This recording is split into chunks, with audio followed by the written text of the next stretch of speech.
So ayan, magandang araw po sa inyong lahat mga ka-idol. Kumusta po kayo? Ayan, thank you so much nga po pala dun sa mga sumuporta sa akin dun sa latest vlog ko po, dun sa lalaking palaboy na niyaya kong sumalo sa akin kumain sa isang restaurant.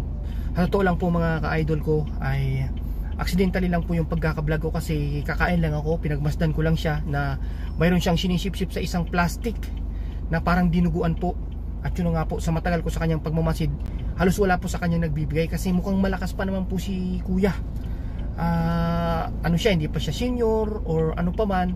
Talagang yun nga lang talaga, nawawala na siya ng gana sa buhay niya. Ayon nga sa kwento niya, nung namatay daw po yung kanyang nanay ay nawala na po siya ng gana. Ayaw niya nang ituloy yung buhay niya. Kaya minumotivate ko siya habang nakain kami. Mabuti nga po mga kaidol ko ay pumayag siya na sumama sa akin kumain dahil talagang ayaw niya po nung una na sumama sa akin dahil nahihiya daw siya dahil hindi siya sanay na mayroon po siyang kaharap kumain or katabi.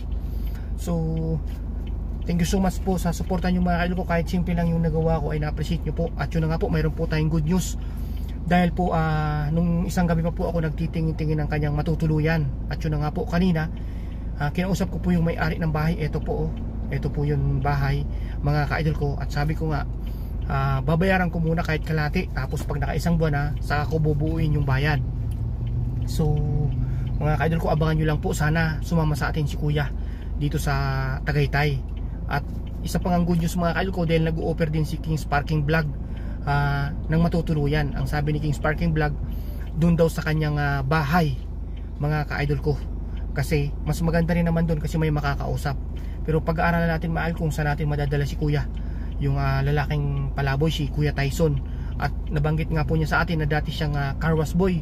Kaya po ako ngayon ay naghahanap din ng pwede niyang mapasukan dito sa Mendez, Cavite or sa Tagaytay mga ka-idol ko. At kanina nga nagtanong po ako sa tubigan, nagtanong ako kung pwede ba na nagtanong ako kung may bakante pa po sila na posisyon doon sa kanilang tubigan. At yun na nga po, wala na pong bakante, ang sabi po ng may-ari. Kaya ngayong paglabas ko mga kaidol ko, pupunta naman ako sa karwas kasi tatanungin ko yung pinagkakarwasan ko kung may bakante pang posisyon, pwede ko pong maipasok doon si kuya. Sana lang mga kaidol ko, pag pinuntahan ko siya doon sa lugar na nakitaan ko sa kanya, ay sumama po siya sa amin, sumama po siya sa akin para mabago natin yung buhay niya, yung kanyang kalagayan, yung kanyang sitwasyon mga ka-idol.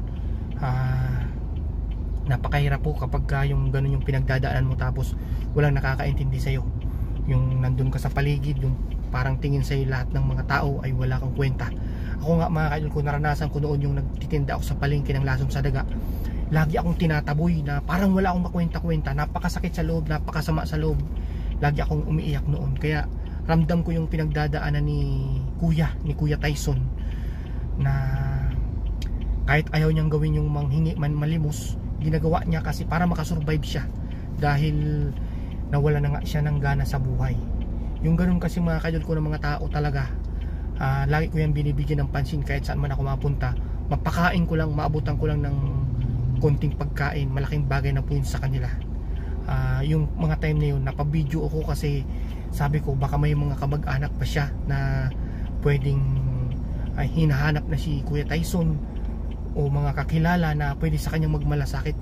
Siyempre po, vlogger po tayo, ini-spread natin dito sa channel natin yung pag-care, pagmamalasakit natin dun sa ating mga kababayan na nangangailangan ng pagdamay. Kaya po tayo nagbo-vlog, kaya po tayo nagbibideo.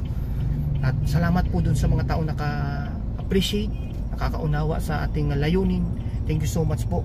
At doon naman po sa mga taong nagagalit pa rin kahit maganda na yung pinapalabas natin sa social media, magandang tularan, magandang ehemplo, ay galit pa rin po, ay wala na po tayong magagawa doon. Ang sa akin lang po mga idol, kung ayaw nyo pong manood sa aking mga vlog, sa aking mga video, ay pwede po kayong mag-skip or lumipat po kayo ng ibang gusto nyo mapanood. Yes po, kasi focus na po talaga ako ngayon dito sa channel ko sa mga ganitong video. At abangan lang po natin mga ka-idol ko, dahil ngayong araw din po ay lilipad tayo papunta doon sa kanyang sa kanyang lugar na napagkitaan ko sa kanya.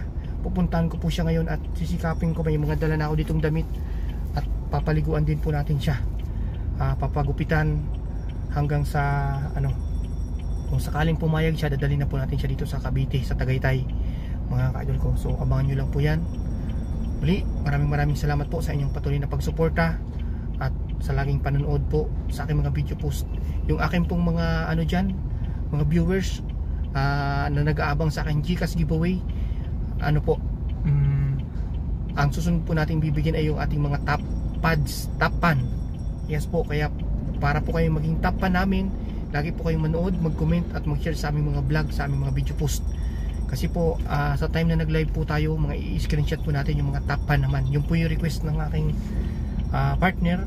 Sabi niya sa akin, mga top pan naman, kasi sila yung legit na sumusuporta at nanonood sa aking mga video post. Kaya sa susunod na live po natin ay bibigyan natin ng pagkakataon yung mga top pan, mga ka-idol ko. So yun lang mga ka-idol ko. Muli, maraming salamat. Pagpalain po tayong lahat ng ating Diyos. Bye bye.